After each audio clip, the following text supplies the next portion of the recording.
Today, I'm gonna show you guys a much more practical way of making the aristocratic soup, Lobster Bisque. This version is easy, luxurious, and designed for the non-rich. But if the price per pound of lobster is totally out of your budget, later in the video, I'm gonna show you a way to make this soup that hits just as hard, but costs half as much. To get started, I'll need 4 4-ounce lobster tails. I chose to develop this recipe with tails instead of whole lobster because I actually want people to cook this recipe. Let's face it, buying a living lobster, killing it yourself, cooking it properly, and then cracking open all the knuckles and claws for meat takes an elite level home cook, and that process would disqualify 99% of the people watching this video. Plus, lobster tails are available at pretty much all supermarkets, so everyone has access. But if lobster tails are either too expensive or you can't find them, 8 to 12 easy peel shell-on shrimp is a perfect sub, and I'll actually show you how to make this soup with those as we go. Now, to make the cooking liquid for this soup, into a saucepan, I'll pour 1,000 grams of clam juice. If you haven't used it before, clam juice is literally the juice that comes out of a cooked clam, and in my opinion, it's the only worthy seafood stock that you can buy at the grocery store. It tastes kind of like the ocean,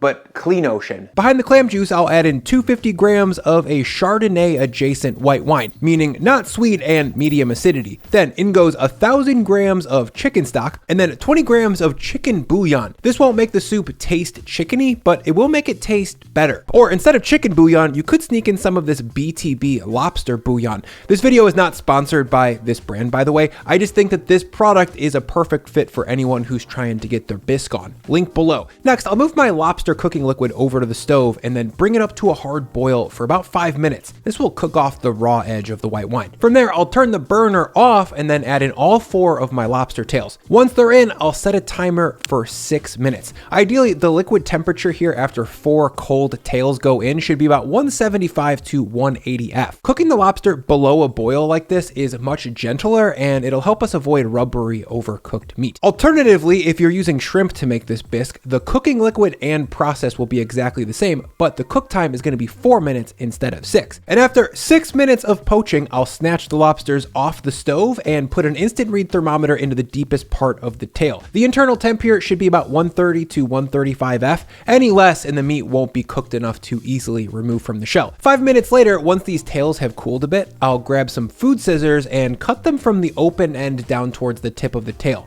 Once I get that done, I'll flip it over and repeat the same cutting down the middle of the inside. Cutting this on both sides of the shell makes getting the meat out a lot easier. Now to finish, I'll just peel off that outer shell and there we go, a sweet, succulent lobster tail. From here, I'll move this tail over to the fridge to chill while I cook the bisque. The first step there will be to take the shells that we just peeled and chop them down into chunky pieces. There's actually a lot of flavor still in these shells, and to make this bisque as lobstery as possible, we'll need to extract it. But before we cook them, we'll need to chop up the veggies. First up is onion. For 6 servings of bisque, I think 1 very large white onion is enough, and in total, that should yield about 300 grams. Next, mirepoix veg is going to be celery, and I'm cutting roughly 6 large stalks for this soup, or about 150 to 200 grams in total. Next is carrots. Same as the celery, I'm going to chop about 150 to 200 grams worth, and I should mention that for all the veggies in this soup, you can definitely make it a rough chop. After the carrots, I'll grab about 6 to 7 garlic cloves and just smash them through a garlic press. That'll be about 25 to 30 grams.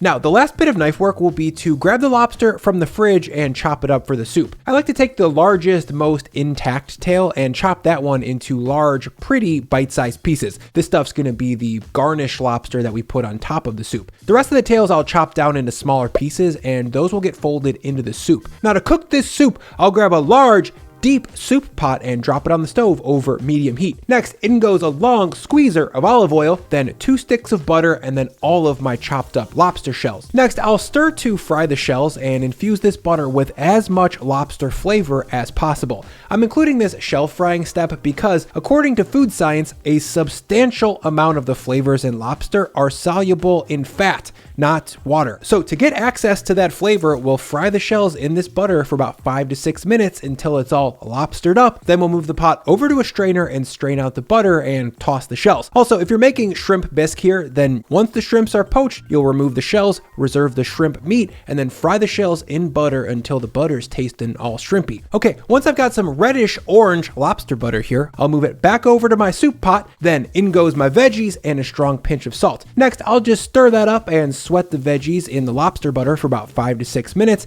keeping the heat moderate. I definitely don't want any browning or caramelization here because those are dark flavors that would compete with the delicate sweet lobster flavor that we're going for. And once these veggies are softened and we've cooked off a bit of their moisture, I'll add in a strong pinch of chili flakes and 5 grams of paprika. Now, a quick stir to get that combined and to get the spices fried off. Then in goes 75 grams of all-purpose flour, and I'll stir that in to get a little roux going on. This is regular glutened flour, but if your girl or man is gluten-free, then you definitely could add in gluten-free all-purpose flour, and this recipe would work exactly the same. Now, once my roux is made, I'll add in 1 whole can of tomato paste, or about 170 grams. And I'll just stir that in to fry it off and get it combined with the roux. And make sure to scrape as you go here because things are starting to get sticky and we don't want any burnt roux on the bottom of this pot. And once the tomato paste is rusty looking like this, I'll add in all of my lobster cooking liquid and then bring the whole thing up to a ripping boil. From here, I'll pop on a lid, cook the veggies till softened, and then quickly thank Trade Coffee for sponsoring this video. You guys, 2024 is finally the year to upgrade your morning routine with better coffee at home. These days, my morning routine starts with a ridiculously cold shower, followed immediately by brewing a really nice pot of coffee. Whether you make your coffee in an old-fashioned drip machine like I do, or you use something more fancy, Trade has a grind and a flavor profile that will match your preferences, and they'll deliver it when and exactly how you want it. I personally like Trade because of their quality and the wide variety of coffees. They've got a ton of different options that suit any specific preferences, including decaf, which is actually pretty hard to find. Trade sources their coffee from over 55 local roasters across the US, and all of their coffee is roasted to order. You can actually see the next roast date here right on the website. Sign up for a subscription to have coffee delivered right to your door whenever you want it, or you can try one of Trade's starter packs. So to start your daily routine with really great coffee at home, head to drinktrade.com/Brian to get a free bag of roasted to order coffee with select subscription plans. The link is in the description below. Thank you, Trade. After 15 minutes of simmering over medium heat, you can see the veggies in this soup are fully softened. The softer the veggies, the smoother the soup.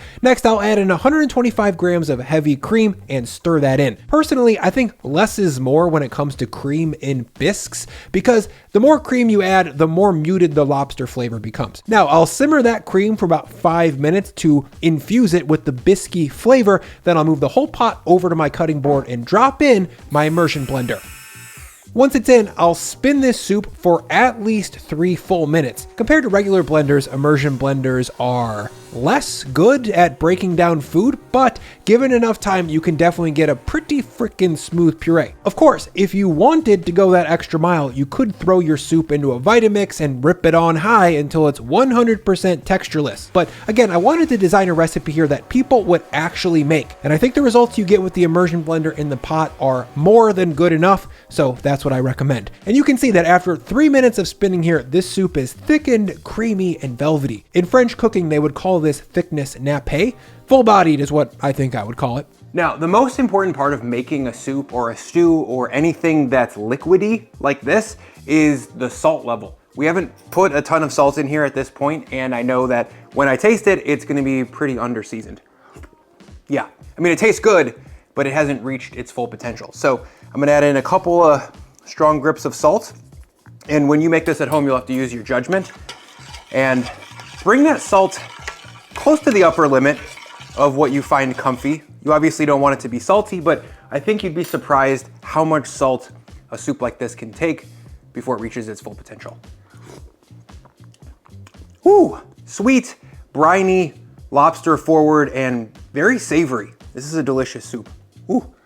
Now, before I finish this soup, I'm gonna sneak in just a tiny, teeny little bit of sugar. maybe 2 to 3 grams. Sweetness is a core component of what makes lobster taste good, and just a little bit of added sugar here will enhance the lobsteriness overall. Now, the last step here is to add in the finely chopped lobster meat and stir that in gently. To plate this up, I'll ladle 10 to 12 ounces worth into a bowl, making sure to get a bunch of that lumpy lobster meat into the mix. Then I'll garnish with 5 to 6 large chunks of the reserved lobster meat. Then to bring pops of creamy acidity, I'll drizzle on some creme fraiche. For me, that's just a scoop of sour cream thinned out with some heavy cream and stirred until it reaches a saucy consistency. Finally, a few cranks of fresh cracked black pepper and then some minced chives to bring some greenness. Of course, if you're shrimping this bisque, every step that we've done here from frying the shells is going to be exactly the same as for the lobster bisque. Even that little touch of sugar at the end. And you guys, that's a simplified lobster bisque that I think any home cook can make pretty easily. It doesn't require you to source and end the life of a crustacean,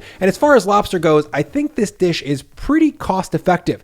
Oh, that's a lot of lobster meat. I feel like a king on a yacht wearing silk when I eat this soup, and you can too. I hope you make it soon. If you guys want to see another luxurious dish that you can make at home, then please check out this video for classic pan sauces. Just like for this soup, it's classical French cookery simplified for the home cook. Enjoy it, and I'll see you there.